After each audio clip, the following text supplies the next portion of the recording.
John Houck and welcome to News 6.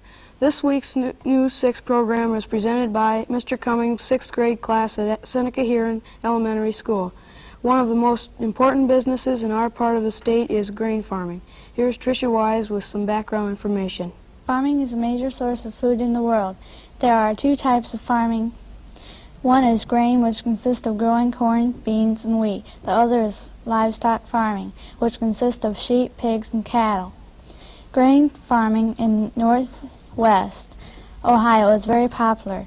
Corn is planted in the spring of the year. Before the corn can be planted, the soil must be plowed and tilled. Corn's main uses are for feeding livestock and making food products for human consumption. Soybeans are usually planted after corn. They are normally produced in two products, meal and oil. Meal used for feed. Oil is used to manufacture many things from plastics and margarine. The type of wheat planted in the northwest is Ohio is hard red wheat, winter wheat. This type of wheat is normally planted after soybeans are harvested in the fall of the year. Plowing is not required, however tilling and fertilization is. Hard red winter wheat is used to make various food products. The product we think of most is flour, used to make bread and pastries. Thanks, Tricia. Now Dave Bajan has a story about an unusual way of taking pictures. Kirlian photography is a method used for taking pictures of objects, but you don't use a camera. Alan Dietrich, who lives near Seneca Huron School, has been interested in Kirlian photography for several years. Matt Dietrich talked with him about his unusual hobby. Back in the 7th grade, I saw a TV show. It had Thelma Moss on it, and she was demonstrating Kirlian photography. And I got interested in it then, so I went out and looked for some books on it. And I found the books, and I kept doing further research. Did you do further research, and what kind? Well, I looked up in the books, and I found a schematic for a Kirlian machine. And we made our own machine so I could take my own pictures. And then we started doing experiments with the Kirlian machine.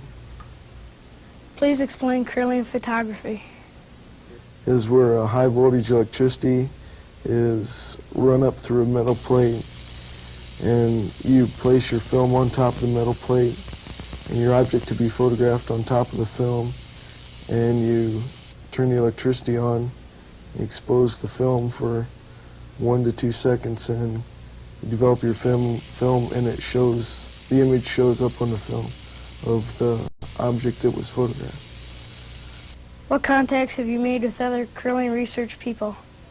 Well, I've talked to people up in New York in the International Kirlian Research Conference, and then I had a scientist come down from Columbia University, and we did research down in the lab, and we took a series of photographs, and we're going to write it up into an article for a journal. What progress have you made in the Kirlian field? I've been able to reproduce the phantom leaf effect, and I've had a fairly high success rate in doing this. What is the phantom leaf effect? It is where you cut a section of a plain household leaf off, and you take a Kirlian photo with it, and the part that was cut off shows up in the photograph that was taken. Thanks, Alan. This is Matt Dietrich of Seneca Huron Elementary for News 6. Thanks, Matt. Attica's old flour mill dates back to the Civil War. It's no longer operating, but it is an interesting building. Here's John Cummings with the story. The old Attica flour mill has existed for 120 years. It was built by man named Mr. Lincoln, 1860. In 1862, the mill was sold to two brothers. The company was called Hebler and Hebler. The mill was kept in the family for 90 years until 1952. The mill was then sold to Warren Thompson, who operated until 1969. After the breaking down of the machine, he closed the mill. Then it was sold to Dennis Enders in 1979. While Mr. Enders guided us through the mill, we saw an old-fashioned sifter, which had many drawers for shaking those things that were not supposed to be there. We also saw a pulley. There was a hole in the floor which was used to pull the barrels up to the storage room in the third floor. Also there to keep the storage area clean was a dust collector to keep the dust from getting in their eyes and lungs. The workers wore gas masks. The mill was first powered by steam engine. Then with the advancement of motor power, the diesel engine was used. With the introduction of electricity, they found that electric power was most efficient. Thanks, John. Our class recently visited the Attica Vince Reed Fire Department and even got a ride on an old engine. Here's Mike Miller with a closer look at the fire department. The Attica Vince Reed Fire Department consists of 28 men and 7 trucks, including a 1929 Ford hook and ladder. It was founded around 1897 and is completely voluntary, which means that the men are not on a contract and get paid a certain amount of money per fire. In 1978, the building was changed from a place on South Main Street, which is now City Hall, to a larger building on State Route 4, just on the edge of Attica. In 1976, a rescue squad was added to the department. The firemen are alerted by what is called a plectron. The plectron is encased in a box the shape of ABC, but it has no channel selector or microphone. It is tuned to the frequency of the fire department and has a red light on the front. A fire whistle located on the top of the city hall goes off when the fire department is phoned.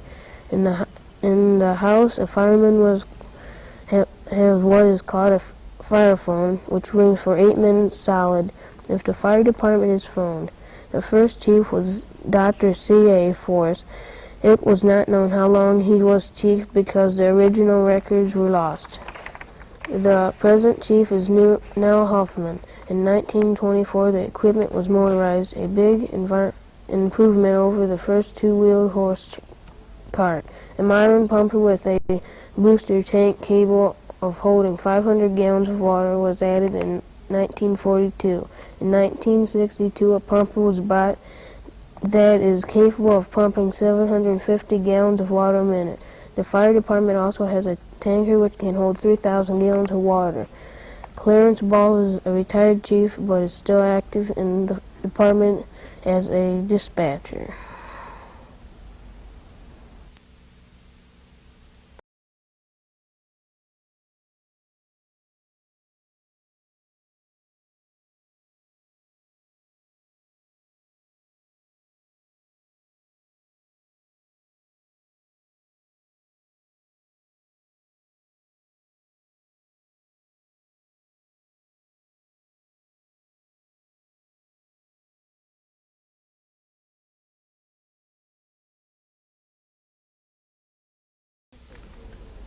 That's all for News 6 for today. Next week's News 6 will be presented by Miss Jackson's class at Alger Elementary in Alger, Ohio.